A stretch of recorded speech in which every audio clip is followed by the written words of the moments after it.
Hello. Hey, good afternoon. Good afternoon. So this is Tuesday, and this is episode 46 of Author Adventure. We're so glad that y'all are here with us today. And, you know, we're really excited. I'm really excited about our guest today. She's so fun to talk to and has lots of words of wisdom for us. And we'll get to that in just a minute. But Russ, I thought we ought to just, because it's July, we're like halfway through the year. Can you believe we're halfway through the year already? And I thought maybe we just want to share a few strategies or encourage people to be looking at what they're going to do over the next 6 months. If they've already got a book or they're writing, you know, and they need to be thinking about promoting now for Christmas. You know, because the retailers and people that buy early, there's a percentage of people, not me, I'm not one of them, but there are a percentage of people that buy Christmas presents early for other people. Imagine that, not waiting until the last minute. And so they're going to be looking in September and October to buy those books. So if you think you're going to wait and put your book up and load it or start pushing it out in November, well, that's okay, but you're going to miss maybe 40% of the audience that might buy. And then you also have the retail outlets that are doing their last buy. They're not going to wait till November and December and buy. They've got to buy that stock early so it gets shipped in time to be on the shelves when people actually come in the stores. So what else do you think people should do, you know, either marketing if they've got their book or maybe to finish writing their book by the end of the year? That might be their goal. Well, and another thing to think about is marketing is not a one and done process. It's not a single event. It's more like an ongoing event. So anything you can do between now and say Black Friday or, you know, even before Thanksgiving, you know, continue to do outreach, continue to reach out to the individuals that you've talked to, or some people that you haven't reached out to for some time. And there's always going to be a part of your network that they kind of drop off and you kind of lose track of them, or you might not necessarily contact them every month or so. However, reach out to those individuals and check in on them, ask them how they're doing. And also you can mention that here's some things that you need to consider. And here's something that I'm sharing with you. I'd love to have you participate in this process and share it with your community as well. And don't be afraid to ask for testimonials for those that have received your book, purchased your book, and also maybe haven't quite got to the point of leaving a testimonial yet. Because testimonials really add that influence and that information that some purchasers need to know about in advance before they pull out their wallets. So wherever you buy your book from, if you purchase from Amazon or Barnes and Noble or even a retail outlet, if you purchase from Amazon or Barnes and Noble, an online site, you can go back into the site and post a review. If you purchase your book from the individual author or maybe a retail outlet, you can still go to a place like Goodreads, which is a book website where authors congregate, where readers congregate, and readers leave those reviews on those Goodread author pages. So check those things out if you haven't done that. That's obviously a great resource for you too.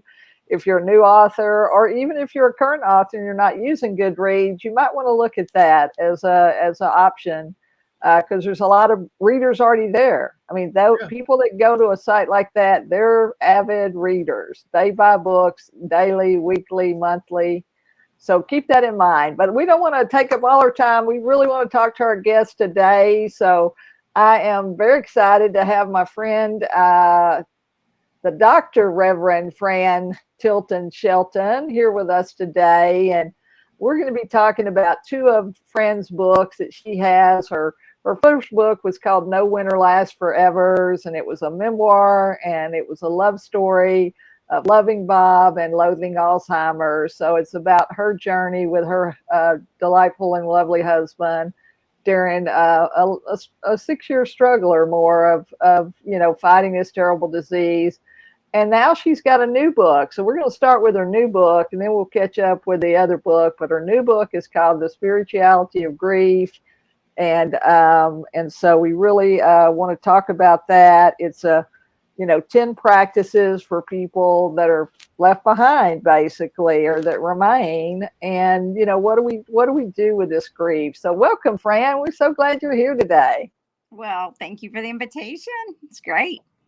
You bet. So really excited. So you got a new book that just came out recently, right? And so, Yeah. but it still is still in the same vein of what you do. Why don't we start with kind of a little bit of your background so people have that and they understand, and tell us a little bit about, founding the nonprofit and a little bit of your journey, and then we'll talk about the book specifically. Sure. In 2002, I was called to large congregation to serve in the area of pastoral care. And the second week I was there, they informed me that I would be having a grief class. And so I had never facilitated a grief class before. And that first try was, it was a combination of people who were there because of the death of a loved one, whether it was a child, a spouse, parent, sibling, and also the grief associated with divorce. After that first session, I quickly realized I needed to separate those two because the dynamics and nature are so similar, and yet the points of anger and sadness, they have very different levels going on. So I split those up. Then I returned working with these individuals. This is who I learned the most about grief, because people in that process are authentic. They are real.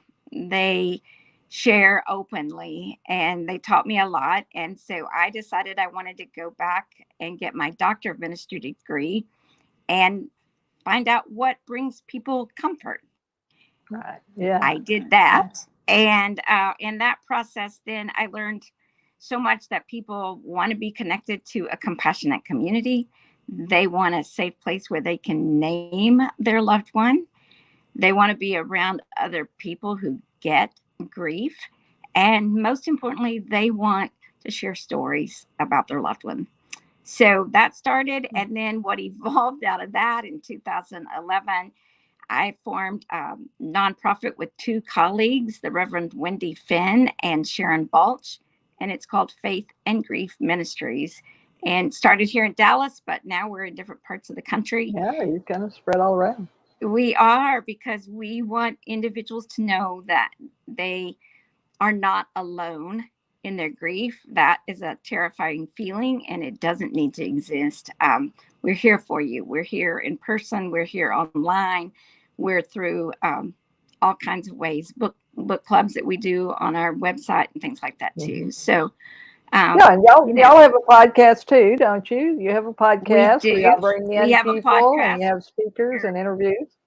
Sure. Yeah. Authors and people are also interviewed there, because that's a way in which people, in their grief, if they tend to be maybe introverted, they want a book where they can just kind of pull in and read that book, and then they feel like there's other people with them, because the stories that are in books connect with them. Yeah. They feel that emotional definitely. connection. Yeah, great. Okay. Yeah. Well, and so tell us now a little bit about your the spirituality of grief. Let's talk about that book a little bit, and then maybe you may want to share your process for how you write books, or how you put things together, or how you even start, because a lot of times that's the problem. That's what people ask. They want to write the book, or they're working on something, or they've they've journaled or they've taken some notes, but they don't know what to do kind of next. So what would you share with them about that? And then tell us about the book. And Okay. Well, I think that it was Mark Twain originally, but I heard it first from my grandmother that you are halfway in the process when you begin. So what I mean by that is when you sit down with a number 2 pencil and a legal pad or your computer and you begin writing. I had that reinforced while I was writing, that so often people think that writing is about the motivation, and you do need to have that passion. It's more about the discipline. So discover what kind of person you are. Do you work better early in the morning or at night? And set aside that time and don't let a day go by. Even if you write pages and pages that you're going to wind up deleting, there is growth that takes place in that. So I just want to encourage you, write. In that process. Yeah, for sure. Because it's always easier to come back and edit something once you've got it down, than to not have enough, so you never can write too much, or everybody thinks, well, you can write too much. And, and a lot of people ask, well, how many words, 1,000 words, we don't even do it. I've never done a word count. I've always done a page count. There's about 100 words, 125 words per page, depending on your point size. But most people are writing on an 8.5 by 11 page, but when you get a book, that book is not 8.5 by 11. It's usually 5.5 by 8.5. So half that size, or 6 by 9 is the standard kind of biography, memoir, or business type book. So whereas the 8.5 by 11 is, 8.5 by 5.5 is more of a trade paperback. So it's going to be longer than you think it is. You're going to add pages once you get into the publishing process. So, well, what was so I know you've done 2 books, you did one with us, we did one together, and then you did another one. And so I think there probably was a little bit difference in the process, but maybe not. What do you think was the most interesting thing you learned, I guess, or the biggest issue maybe, and then the most surprising thing, I guess? Well, both experiences were fabulous. They were far beyond anything I ever dreamed that I would be doing. And I think the book that I did with you, Liz, there was a lot of just freedom, and listen about what I wanted on that cover. My husband and I had a beautiful backyard, and Robin was always around. And so I wanted that Robin in the wintertime. That is a quote from Hal Borland, who is an environmentalist. And I came across it when I did grief work. The full quote is, "No winter lasts forever. No spring skips its turn." And that quote elicits so much hope in my own grief journey. And I felt like it would in other people's, to know that this time is not going to last forever. So that's why I wanted to do that. And of course, it was quite easy to talk about the love of my life with Bob Shelton and share stories about that. When Broadleaf Publishing reached out to me, it was fascinating. I'd never heard of an acquisitions editor. I didn't know what that was. And they just said, would you be willing to write a book? And I was like, well, let's talk about that. So I came up with the working title. It's kind of interesting. I came up with the spirituality of grief, 10 practices to promote comfort.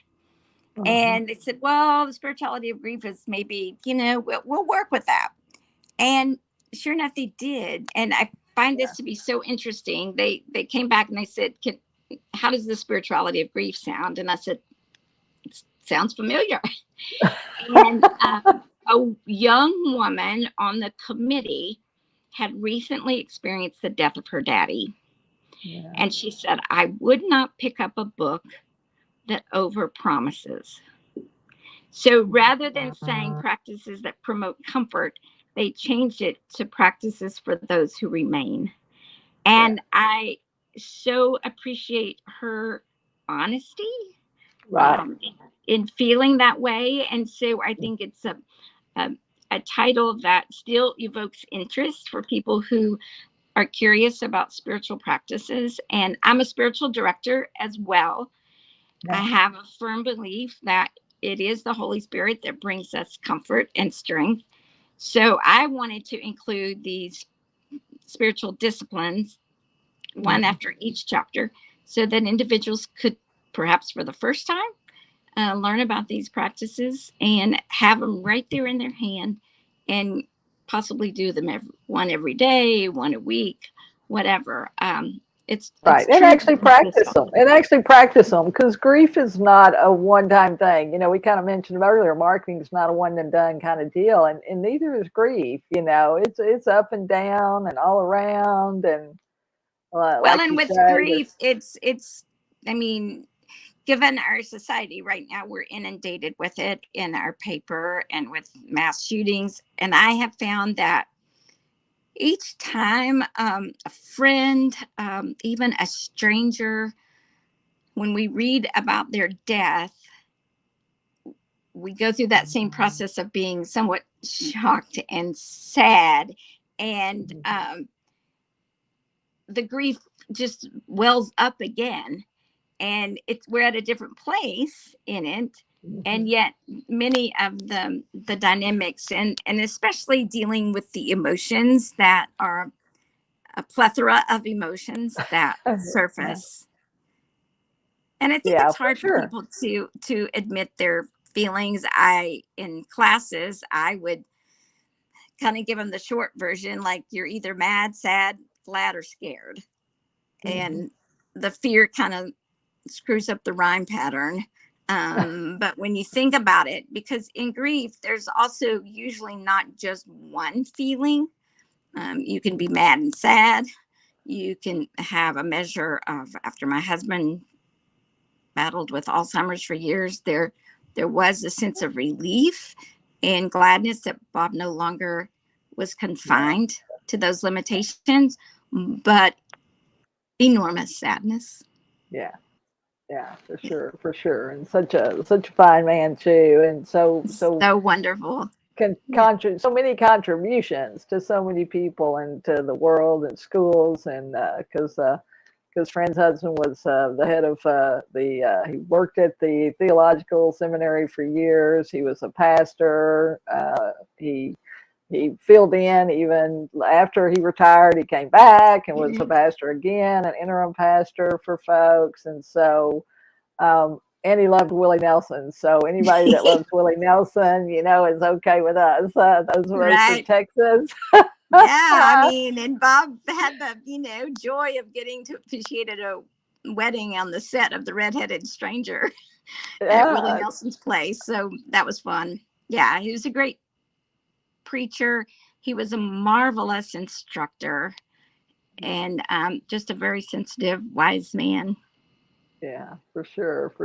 So great memories, and I know you have so many memories, and I'm glad that you had that, and you had that time together, and you were able to spend time together, and you made that choice, because that's the other thing too. It is a shock. It does, when you get a diagnosis and you're planning other things, and then all of a sudden you've got to do a different plan. You got to figure out a different process and a different plan, and so what, if you don't mind, can you share one of the practices that you think might help folks, and then we'll a practice that I really was not familiar with the practice until I started my certification process to be a spiritual director, and that was in 2009, and they're called breath prayers.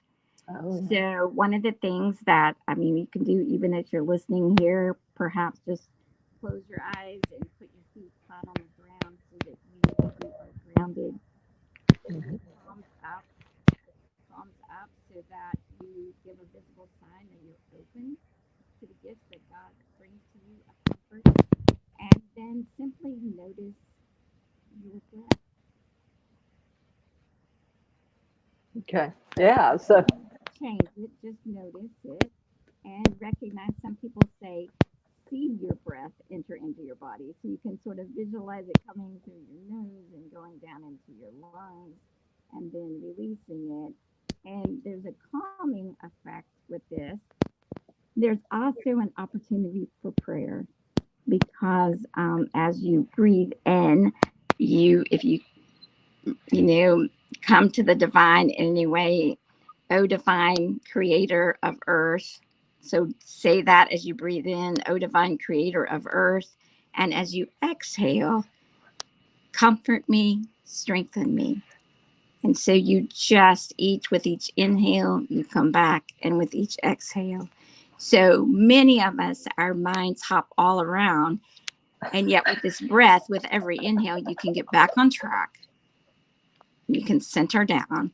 And it can be done in a grocery store line. It can be done while waiting in a doctor's office. It can be done at night when it's difficult to find a way to sleep. It's a marvelous prayer, and we are blessed to have breath. Yeah, for sure. And so breathing is, it's something we take for granted that we don't think about. And so to be conscious of it and to be and consciously make the decision to use that as a practice, I think is very helpful for people. So we want to encourage you. We want you can find the Spirituality of Grief. You can find that at your online outlets, retail outlets like Amazon, Barnes and Noble. Local bookstores will have that, independent bookstores, chain bookstores.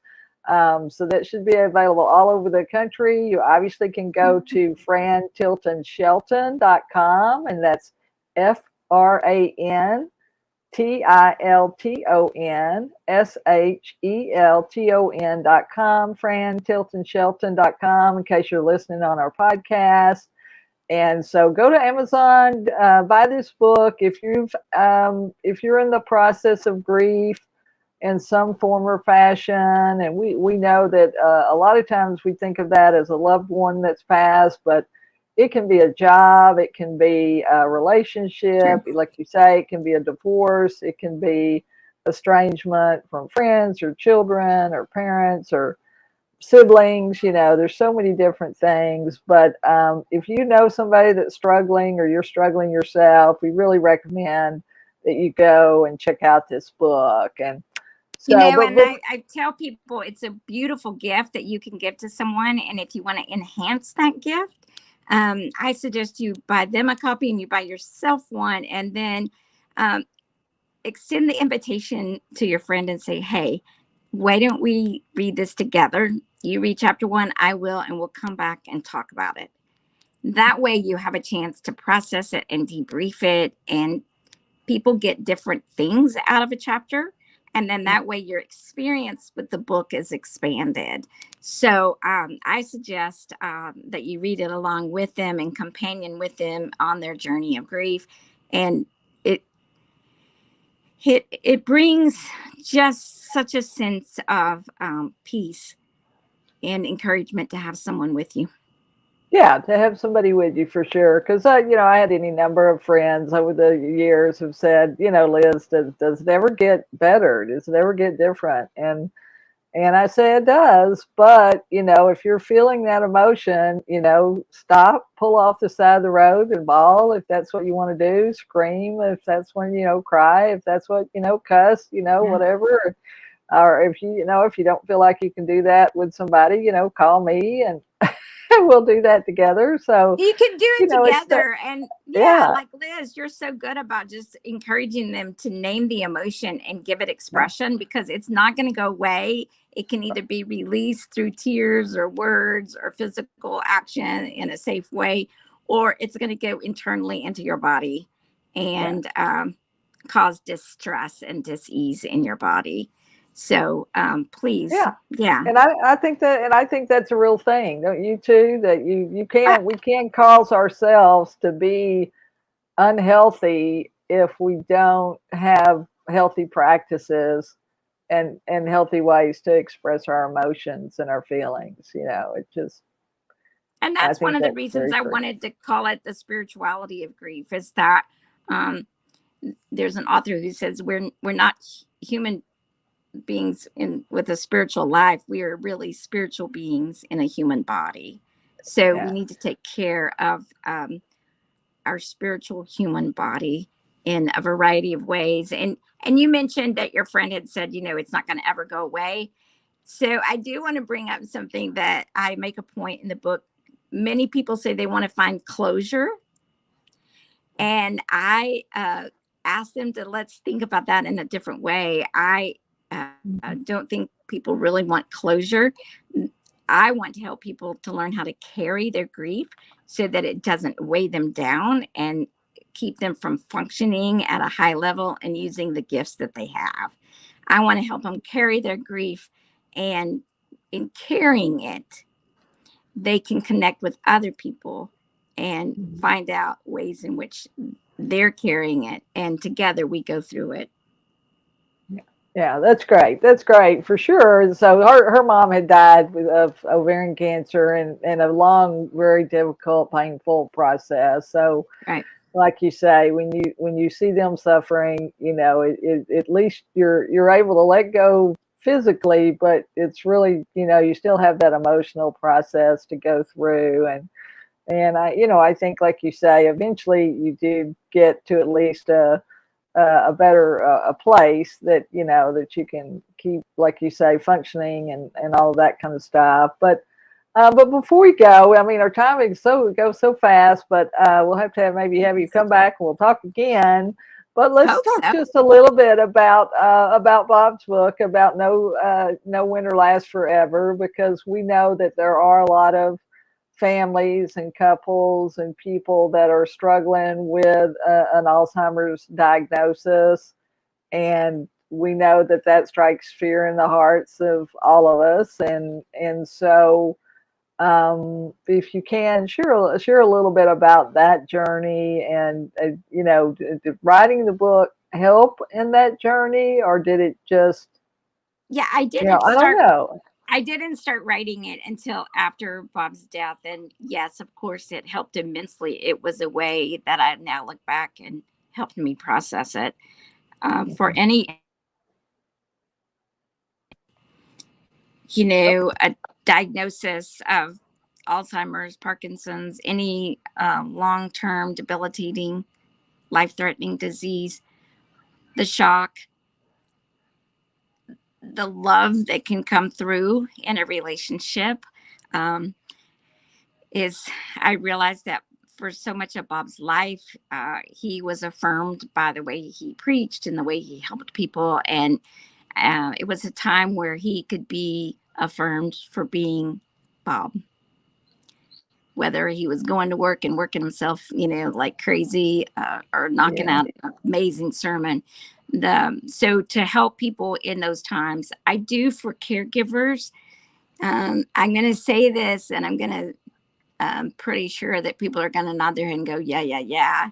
The earlier you can reach out and ask individuals to help you, whether it be so that you can go and have a cup of coffee with a friend for an hour, or they can take your loved one for a walk, around the block. You need that space to regroup so that you can come back and be more fully present with that individual, and you're taking care of yourself. It took me forever to finally reach out and say, okay, calf rope, I need help here. Right. And then once I did, it was better. And what it is there's a fear that, well, there's a lot of ego too, is that I can take care of him better than anybody else. Yeah. So I think there's a lot of ego. There's a lot of fear of what that new person is going to do, or how your loved one is going to react to them. And so it may be that you go through a couple of caregivers before you find the one that the right person. Yeah, the right person. Yeah. Right. But for your loved one, for yourself, for the situation, please, I encourage you to, start off small and then see. Yeah, because even just an hour a day, where you can lay down or two. Yes. I've got a friend, or my rodeo partner, it's got short-term dementia. he's being cared for at home, which is great. And he fell and broke his hip at Christmas. So we're struggling with that. But, you know, just his wife, even though her daughter comes and helps her and the nurse comes by, you know, she still needs that hour to be able to just lay down or take a shower or go pick up the medicine or go to the, do something at the store and check on our own son who, you know, was also in the hospital at the same time. You know, people just have things going on and we're just bad about asking for help. Especially as type A's that, you know, like you say, we're used to doing everything ourselves. And, you know, it's very difficult for people to ask for help, but we want to encourage that. So, and your friends want to help and they cannot read your mind. They do not know what the best form of help would be. I remember there was some friends, James and Lana Self. James knew Bob. He said, I'm going to come and sit with Bob and you and Lana are going to go get a massage. And I was like, oh my goodness, what a simply beautiful gift. And I think Bob was kind of glad to get me out of his hair for a while. Right. Right. Yeah. He was glad to talk to another man and have a visit with somebody else. Yeah, for sure. Yeah, because it's them too. You know, they need to break up their routine and stuff too, as well. Even if they have a hard time communicating or they don't exactly remember something, but if there's somebody they have a relationship with, they can, like for me, you know, I can break the pattern. I can interrupt the pattern with a question or something that happened in the past or something we did together or something I know he did. And since you are all about books, Liz, and what I wish that I had started earlier, which gave Bob and me both such joy, is I sat by him and I read out loud to him. Read out loud, yeah. Because a lot of times if you raise a question, they're not able to collect their thoughts and maybe the answer is in their head, but they can't get it on their tongue. But sitting next to them, they know that you're right there beside them. And then you both get to enjoy a book. I mean, we read books about baseball and history. And it was so great. I thought, why didn't I start this earlier? It was great. Yeah, for sure. So great strategy, great tip there that friend Sharon. So we hope you'll go and find Fran's books. It's Fran Tilton Shelton. You can find The Spirituality of Grief, 10 Practices for Those Left Behind. You can also find her No Winter Lasts Forever. It's a memoir about loving Bob and loathing Alzheimer's. And so recommend both of these books to you. They're available on multiple platforms online at your local retail stores. So be sure to go get those copies. Even if you don't feel like you're suffering grief yourself right now, they're great resources, and we know there's somebody in your life that needs one of these books. So we encourage you to just share these as gifts with other people. And Fran, we appreciate it so much you coming. And like I say, we're our time is up, but my Russ going to beat me up for running over like I always do. But it was worth it. And it so is. Thank you so much. Appreciate it. All right. So this has been Liz Lawless, your Russ Johns, your host for Author Adventure. We've been talking today with the Reverend Dr. Fran Tilton Shelton about her books and about the grief process. And so you always know that we're here every Tuesday at 5 p.m. Come back and see us next week. Next week, we'll be talking with Chef J. Steven Sadler about his cookbook and while traveling around the world and finding the recipes and the ingredients for his family's 400-year-old Austrian crumb cake recipe. And he wanted to know what actual ingredients they used. And he had to become an import-exporter to actually get the products in. So they were all natural products. So come back next week and see us at 5 o'clock. Fran, thanks so much. Good luck with the books. We know those are going to be great resources and really help a lot of people through their grief process for sure. All right, take care. Bye-bye. Mm-hmm.